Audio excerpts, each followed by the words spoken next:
Hello students, कैसे हो आप सब। आज अपना टॉपिक है capacitance of a parallel plate capacitor if it is filled with different dielectric of different thickness. पिछले लेक्चर में बात की थी कि अपने पास कोई पैरेलल प्लेट कैपेसिटर है, उसके अंदर एयर भरी हुई है या कोई वैक्यूम भरा हुआ है, ठीक है।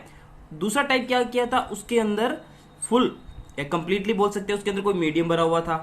तीसरा टाइप क्या किया था, उसके अंदर कोई पार्शियली डाई इलेक्ट्रिक कांस्टेंट भरा हुआ था। तो आज अपना फोर्थ पॉइंट क्या है कि मेरे पास कोई पैरेलल प्लेट कैपेसिटर है, उसके अंदर डिफरेंट टाइप्स के डाई इलेक्ट्रिक कांस्टेंट और डिफरेंट थिकनेस के क्या है, किसी की थिकनेस ज्यादा है, किसी की थिकनेस क्या है कम है, वो क्या उस पैरेलल प्लेट कैपेसिटर के बीच में भरे हुए हैं। तो देखते हैं। देखो, suppose a parallel plate capacitor is filled with dielectric slab. बहुत सारी स्लैब रखी हुई, इसमें डाई इलेक्ट्रिक स्लैब रखी हुई है जिनकी थिकनेस क्या है, अलग अलग है। तो पहली मान लो किसी प्लेट की थिकनेस T1 है, T2 है, T3 है, डैश डैश डैश Tn है, ठीक है। मेरे पास ये कोई पैरेलल प्लेट कैपेसिटर है, ठीक है। उसके अंदर डाई इलेक्ट्रिक स्लैब रखी हुई है जिसकी थिकनेस क्या है, अलग अलग, और n डाई इलेक्ट्रिक स्लैब क्या हुआ है, रखी हुई है। तो देखो, ये कोई पैरेलल प्लेट कैपेसिटर है, ये P1 प्लेट है, ये P2 प्लेट है। P1 प्लेट पर प्लस क्यू चार्ज है और P2 प्लेट पर माइनस क्यू चार्ज है, ठीक है। दोनों प्लेटों का जो एरिया है वो कितना है, A है। जो P1 प्लेट है प्लस क्यू चार्ज, इसकी सरफेस चार्ज डेंसिटी होगी प्लस सिग्मा और इसकी होगी माइनस सिग्मा। और दोनों प्लेटों के बीच की डिस्टेंस कितनी होती है, D लेके चलते हैं। तो मैंने इन दोनों प्लेटों के बीच में N टाइप्स की क्या कर दी, डाई इलेक्ट्रिक स्लैब रख दी, ठीक है। देखो, पहली देखो जिसका डाई इलेक्ट्रिक कोस्ट कितना है, एप्सिलॉन R1 है। दूसरी कितना है, एप्सिलॉन R2। देखो पॉइंट क्या था कि डिफरेंट डाई इलेक्ट्रिक, सभी के जो डाई इलेक्ट्रिक कांस्टेंट है वो सभी के क्या है, अलग अलग है। तो देखो, पहले का एप्सिलॉन R1, दूसरे का एप्सिलॉन R2। यहाँ पे ऊपर लिख देता हूं दोबारा, एप्सिलॉन R1 है, एप्सिलॉन R2, एप्सिलॉन R3। इसका कितना हो जाएगा, एप्सिलॉन Rn, ठीक है। सभी के डाई इलेक्ट्रिक कांस्टेंट क्या है, अलग अलग। देखो, पहले की थिकनेस कितनी है प्लेट की, T1, दूसरी की T2, तीसरी की T3 और डैश डैश डैश जो एनवी अपनी डाई इलेक्ट्रिक स्लैब है उसकी जो थिकनेस है Tn है। अगर मैं इन सभी प्लेटों की थिकनेस को जोड़ दूं, मतलब सभी को क्या कर दूं, मैं सम कर दूं सभी प्लेटों की थिकनेस को, जैसे T1 plus T2 plus T3 dash dash dash plus Tn, सभी प्लेटों की थिकनेस को क्या कर दिया मैंने, सम कर दिया। और इसको मैं D में से माइनस कर दूं तो मेरे पास क्या आ जाएगा, जहां पर अपने पास वैक्यूम भरी हुई है वो अपने पास डिस्टेंस आ जाएगी। बात समझाई। मतलब देखो, T1 पे यहाँ पे क्या है, कोई डाई इलेक्ट्रिक स्लैब है, यहाँ T2 थिकनेस पे भी क्या है, और इन सभी थिकनेस को अगर मैं सम करके D में से माइनस कर दूं तो ये जो एरिया दिखाई दे रहा है अपने पास जो खाली है, वहां पे क्या है, वैक्यूम भरी हुई है। तो वैक्यूम का भी अपने पास क्या आ जाएगा, जितने एरिया में वैक्यूम भरी हो डिस्टेंस आ जाएगी अपने पास। तो देखते हैं। And dielectric constant epsilon R1, epsilon R2, epsilon R3 dash dash dash epsilon Rn respectively area of cross section of plate is A। जो प्लेटें हैं उनका क्रॉस सेक्शन एरिया कितना है, A है। और जो अपने पास स्लैब रखी हुई है उनके जो डाई इलेक्ट्रिक कांस्टेंट है, पहली प्लेट का एप्सिलॉन R1, दूसरी का एप्सिलॉन R2, इसी प्रकार जो एनवी प्लेट है उसका लगा है epsilon R1। Distance between then D, दोनों प्लेटों के बीच की डिस्टेंस है वो कितनी है, D है। नाउ इफ सम एयर, अब मैंने क्या कहा था, जहां पर अपने को डाई इलेक्ट्रिक स्लैब रखे उसके अलावा जो यहाँ पे स्पेस रह गया वहां पे क्या होगी, एयर होगी। वो कितने डिस्टेंस पे होगा वो देखते हैं कि now if some air space is left between the plate of the capacitor then the thickness of the air space, मतलब जहां पे एयर है उनकी थिकनेस कितनी होगी, वो क्या करेंगे, डी में से सभी डाई इलेक्ट्रिक स्लैब की थिकनेस को सम करके वो क्या करेंगे, डी में से माइनस कर देंगे air space between the plate. तो D minus T1 plus T2 जो अपने पास डिस्टेंस आएगी वो क्या आ जाएगी, एयर की डिस्टेंस आ जाएगी। मतलब इतनी डिस्टेंस पे क्या है, एयर भरी हुई या वैक्यूम बोल सकते हैं। तो in the condition the effective potential difference between the plate of the capacitor. तो सबसे पहले अपने को पता है कि क्या निकालना है, कैपेसिटेंस निकालना है। और कैपेसिटेंस क्या होता है, C equals to Q upon में V। यह अपने को बात पता है। Q क्या होता है, दोनों प्लेटों पे किसी एक चार्ज का मैग्नीट्यूड, अपॉन में V क्या होता है, दोनों प्लेटों के बीच का पोटेंशियल, ठीक है। तो अब देखो यहाँ पे अपने क्या करेंगे, दोनों प्लेटों के बीच का पोटेंशियल मैंने कितना मानना है, V मानना है। वो कैसे काउंट करेंगे, तो सबसे पहले देखो यहाँ पे एक तो डिफरेंट टाइप्स की डाइलेक्ट्रिक स्लैब रखी हुई है और एक मीडियम क्या है मेरे पास, यहाँ पे एयर है। तो मैं क्या करूंगा, सबसे पहले मैं एयर के अंदर क्या निकालूंगा, पोटेंशियल निकालूंगा। तो यहाँ पे एक बार लिख देता हूँ V एयर, एयर के अंदर मैं पोटेंशियल निकाल लूंगा। उसके बाद मैं क्या करूंगा, जो डिफरेंट टाइप के अपने पास स्लैब रखी हुई है, यहाँ पे जो डिफरेंट टाइप की स्लैब रखी हुई है उनके प्रत्येक स्लैब के अंदर मैं क्या निकालूंगा, अलग अलग पोटेंशियल निकालूंगा।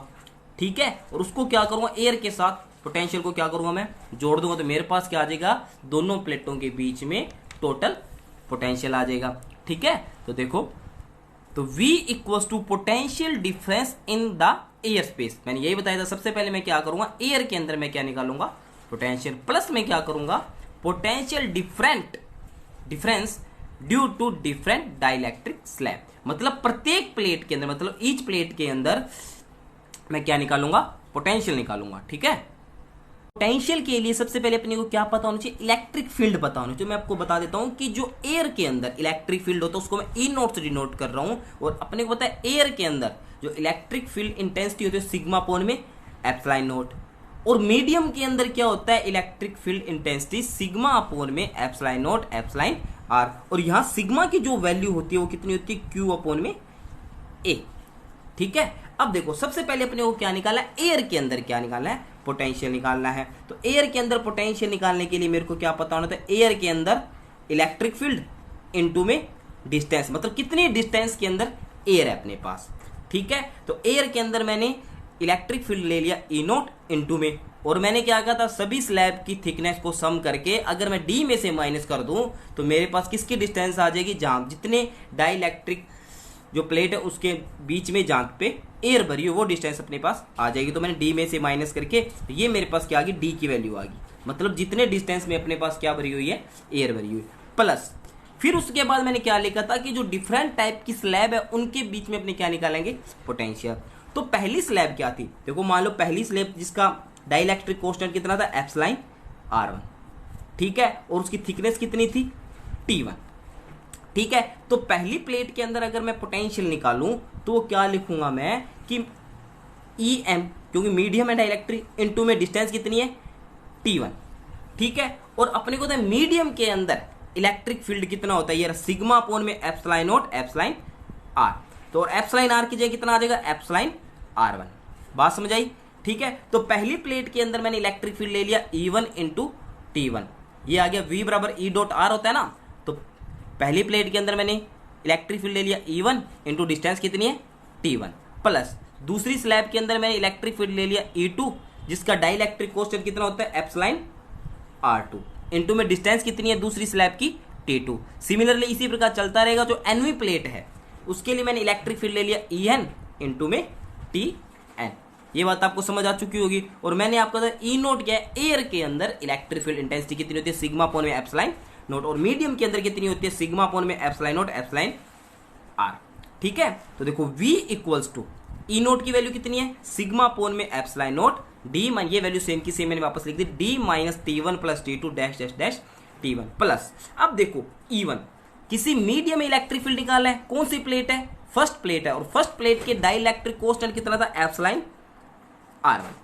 ठीक है, और अपने को तो मीडियम के अंदर इलेक्ट्रिक फील्ड कितना होता है, सिग्मा अपॉन में एप्सिलॉन नोट एप्सिलॉन R। तो देखो सिग्मा अपॉन में एप्सिलॉन नोट एप्सिलॉन R1, क्योंकि जो पहली प्लेट थी, फर्स्ट प्लेट थी, उसका डाइलेक्ट्रिक कांस्टेंट कितना था, एप्सिलॉन R1। ठीक है, और डिस्टेंस वैसे की वैसे T1, प्लस इस सिमिलरली क्या हो जाएगा, सिग्मा अपॉन में एप्सिलॉन नोट, और सेकंड प्लेट का डाइलेक्ट्रिक कांस्टेंट कितना था, एप्सिलॉन R2 T2, प्लस में डैश डैश। इसी प्रकार जो एनवी प्लेट है उसके लिए कितना हो जाएगा, सिग्मा अपॉन में epsilon note epsilon R N TN। अब देखो सभी इस इक्वेशन के अंदर देखो अपने कॉमन आ रहा है कुछ, सिग्मा अपॉन में एप्सिलॉन नोट, सिग्मा अपॉन में एप्सिलॉन नोट, सिग्मा अपॉन में एप्सिलॉन, तो इसको मैंने बाहर कॉमन ले लिया, सिग्मा अपॉन में एप्सिलॉन नोट। तो अपने पास यहाँ क्या रहेगा, D minus T1 plus T2, ये वैल्यू मैंने सेम यहाँ लिख दी, प्लस में देखो सिग्मा अपॉन एप्सिलॉन नोट के आगे बाहर कॉमन आ गया, तो यहाँ पे क्या रहेगा, T1 अपॉन में एप्सिलॉन R1, यहाँ क्या रह जाएगा, T2 अपॉन में epsilon R2 dash dash dash TN upon में एप्सिलॉन RN। देखो यहाँ पे सिग्मा क्या है, सरफेस चार्ज डेंसिटी है, और उसकी वैल्यू कितनी होती है, Q अपॉन में A। वो वैल्यू मैंने यहाँ पुट कर दी, Q अपॉन में A एप्सिलॉन नोट, अंदर सेम वैल्यू पुट कर दी, D minus T1 plus T2 dash dash dash TN, plus में T1 अपॉन में epsilon R1 plus T2 upon में epsilon R2 dash dash dash TN upon में epsilon RN। तो ये आ गया मेरे पास पैरेलल प्लेट कैपेसिटर था जो उसके बीच में पोटेंशियल ठीक है। और अब क्या निकालेंगे अपने कैपेसिटेंस। तो कैपेसिटेंस का फॉर्मूला क्या होता है, C equals to Q upon में V। तो Q क्या होता है, किसी भी एक प्लेट पर चार्ज का मैग्नीट्यूड अपॉन में पोटेंशियल डिफरेंस। तो C इक्वल्स टू Q की वैल्यू Q और V की वैल्यू ये मेरे पास थी, मैंने ये यहाँ पे पुट कर दी। तो Q से Q क्या हो गया, यहाँ पे कैंसिल हो गया। ठीक है, अब जो A एप्सिलॉन नॉट है वो कहाँ चला जाएगा, ऊपर चला जाएगा। तो जो कैपेसिटेंस का फॉर्मूला बनेगा वो क्या बनेगा, A epsilon not D minus T1 plus T2 dash dash dash plus में Tn प्लस में T1 अपॉन में epsilon R1 plus T2 upon में epsilon R2 dash dash dash Tn upon में एप्सिलॉन Rn। तो ये आ गया मेरे पास कैपेसिटेंस का फॉर्मूला। कब, जब मेरे पास कोई पैरेलल प्लेट कैपेसिटर है, उसके बीच में डिफरेंट टाइप्स की डिफरेंट थिकनेस की कोई डाइलेक्ट्रिक सब्सटेंस भरे हुए हैं। ठीक है, अभी इसी पे एक न्यूमेरिकल डिस्कस करेंगे अपने पैरेलल प्लेट कैपेसिटर के ऊपर।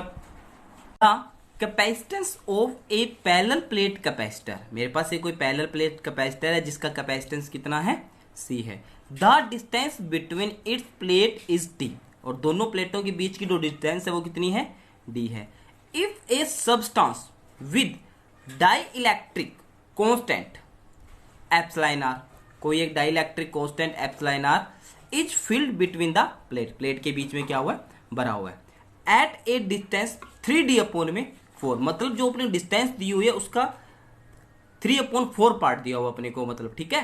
Then what would be the capacitance of the capacitor. देखो जो अपने पैरेलल प्लेट कैपेसिटर है उसकी डिस्टेंस कितनी दी हुई है, D दी हुई है, और उसके बीच में कोई पार्शियली कोई डाइलेक्ट्रिक कॉन्स्टेंट बना और उसकी डिस्टेंस कितनी दी हुई है, 3D अपॉन में 4, मतलब ये किसकी वैल्यू दी हुई है, T की वैल्यू दी हुई है। मतलब जो T की वैल्यू है लेस देन है किससे, D से।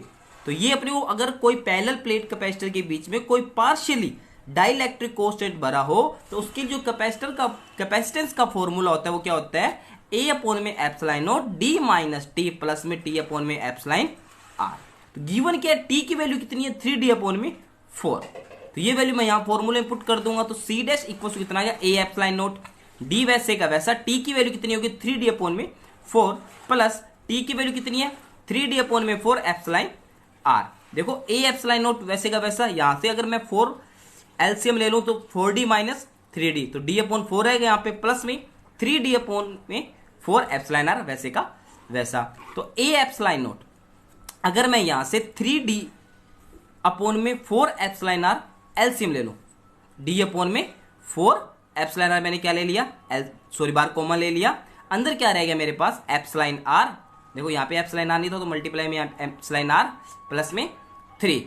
तो C dash equals to 4A epsilon naught epsilon R D epsilon R plus में 3। देखो यहाँ क्या है, A एप्सिलॉन नॉट अपॉन में D।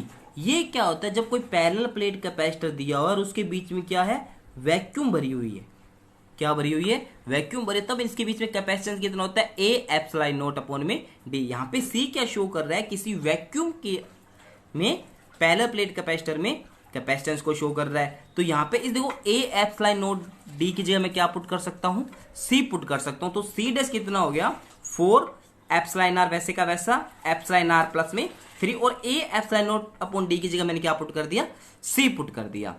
ठीक है, तो C डैश क्या है, किसी मीडियम में कैपेसिटेंस कोई पार्शियली भरा हुआ है डाइलेक्ट्रिक कांस्टेंट, ठीक है, और C क्या है, वैक्यूम में कैपेसिटेंस। तो जो मीडियम में कैपेसिटेंस होगा वैक्यूम के कंपैरिजन में 4 upon epsilon R plus 3 times क्या होगा, ज्यादा होगा। तो thus the value of the capacitance would become 4 epsilon R plus 3 times of C। तो ये था अपने पास आज का टॉपिक, कोई पैरेलल प्लेट कैपेसिटर में डिफरेंट टाइप के डिफरेंट स्लैब भरी है जिसकी थिकनेस भी क्या है, डिफरेंट थी। उसके लिए अपने कैपेसिटेंस फाइंड किया, तो उस पर एक न्यूमेरिकल डिस्कस किया है। Thank you.